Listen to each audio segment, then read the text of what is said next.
ఎలా ఉన్నారు? Welcome to Kumari kitchen. ఈరోజు మనము టేస్టీ ఆరోగ్యవంతమైన పచ్చి కొబ్బరి పచ్చడి తయారు చేసుకుందామండి. ఎలా తయారు చేసుకోవాలో చూపిస్తాను. చాలా టేస్టీగా ఉంటుందండి. ఇది 4-5 రోజుల పాటు నిల్వ ఉంటుంది కూడాను. ఇది మనకి చక్కగా మనము నీళ్లు తగలకుండా నేను చేసిన కొలతల ప్రకారంగా చెప్పిన కొలతల ప్రకారంగా మీరు కూడా తయారు చేసుకున్నట్లయితే కనుక చాలా బాగుంటుంది. ఎలా తయారు చేసుకోవాలో ఇప్పుడు చూపిస్తానండి. ప్రాసెస్లోకి వెళ్దాము. చూడండి, పచ్చి కొబ్బరితోటి పచ్చడి ఎలా తయారు చేయాలో చూపిస్తాను. ఇప్పుడు పచ్చి కొబ్బరిని తీసుకున్నాను. ముందుగా ఒక అరగంట ముందు చింతపండు నానబెట్టుకున్నాను. ఒక నిమ్మకాయ సైజు అంతా నీళ్ళు వేసి నానబెట్టుకున్నాము. ఇప్పుడు వీటిని కొబ్బరిని చక్కగా సన్నగా ముక్కలు తరుగుతానండి.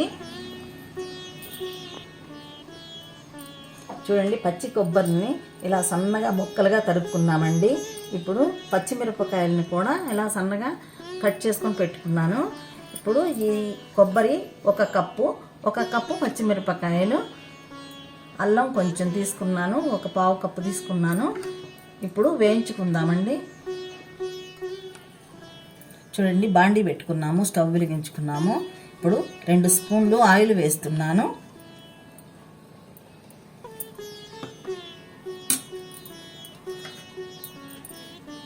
ఇప్పుడు కట్ చేసి పెట్టుకున్న పచ్చిమిర్చి వేస్తున్నానండి.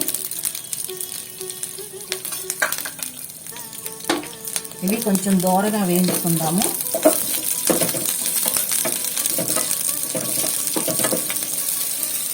చూడండి, పచ్చిమిర్చి కొంచెం వేగాయి. ఇప్పుడు కట్ చేసి పెట్టుకున్న కొబ్బరి ముక్కలు వేస్తున్నాను. చూడండి, కొబ్బరి ముక్కలు వేగాయండి కొంచెం. ఇప్పుడు తరిగి పెట్టుకున్న అల్లం ముక్కలు వేస్తున్నాను.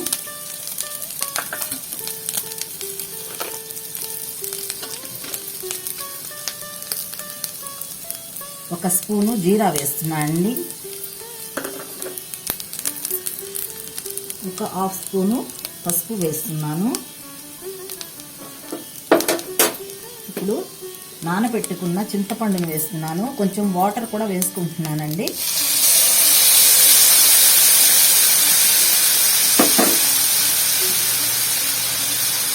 రెండు కరివేపాకు రెబ్బలు వేస్తున్నాను. వేగాలండి కాస్త.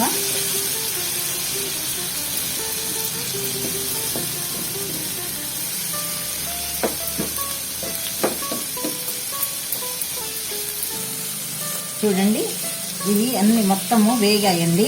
ఇప్పుడు ఆఫ్ చేసుకొని చల్లారి పెట్టుకుందాం కొంచెం. చూడండి, వేయించి పెట్టుకున్న కొబ్బరి ముక్కలు, పచ్చిమిరపకాయ ముక్కలు, అల్లం ముక్కలు ఇవన్నీ కొంచెం చల్లారినాయండి. ఇప్పుడు మిక్సీ జార్లో వేసుకుంటున్నాను.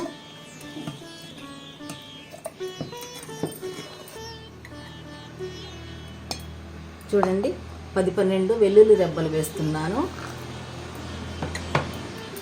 ఇప్పుడు 2 స్పూన్లు ఉప్పు వేస్తున్నానండి. మీకు రుచికి తగ్గట్టుగా వేసుకోవచ్చు. ఇప్పుడు మిక్సీ పట్టేస్తున్నాను చట్నీ. చూడండి, అన్నీ మిక్సీ చేసుకున్నామండి. ఇప్పుడు చట్నీ రెడీ అయింది. ఇప్పుడు పోపు చేసుకుందాము. స్టవ్ వెలిగించుకొని బాండీ పెట్టుకున్నామండి. ఒక హాఫ్ కప్పు ఆయిల్ వేస్తున్నాను. ఆయిల్ వేడెక్కిన తర్వాత పోపు గింజలు వేసుకుంటున్నాను. ఒక పావు కప్పు పోపు గింజలు వేసుకుంటున్నాను.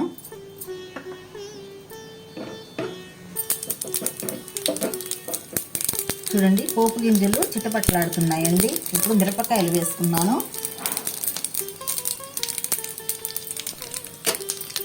ఇప్పుడు ఇంగు వేసానండి, ఒక హాఫ్ స్పూను. ఇప్పుడు కరివేపాకు వేస్తున్నాను. చూడండి, తయారైన చట్నీని పోపులో వేసుకున్నాము, కలుపుకున్నాము. రెడీ అయిందండి కొబ్బరి పచ్చడి, పచ్చి కొబ్బరి పచ్చడి రెడీ అయిందండి. ఇలా కొలతలతో పెట్టుకున్నట్లయితే మీకు 4-5 రోజుల పాటు నిల్వ ఉంటుందండి. చక్కగా అన్నంలోకి అయితే చాలా బాగుంటుంది, చాలా రుచిగా ఉంటుంది. తయారు చేసుకోవటం కూడా చాలా ఈజీగా చేసుకోవచ్చండి. ఇప్పుడు సర్వింగ్ బౌల్లో పెట్టుకుంటున్నాను.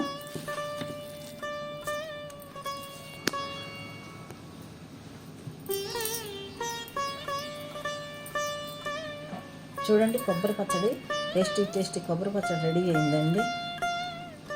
మీకు కూడా నచ్చుతుందని అనుకుంటాను. నచ్చినట్లయితే లైక్ చేయండి, మీ ఫ్రెండ్స్ అందరికీ షేర్ చేయండి, సబ్స్క్రైబ్ చేయండి. మంచి రెసిపీతో మళ్ళీ కలుద్దామండి. Thank you.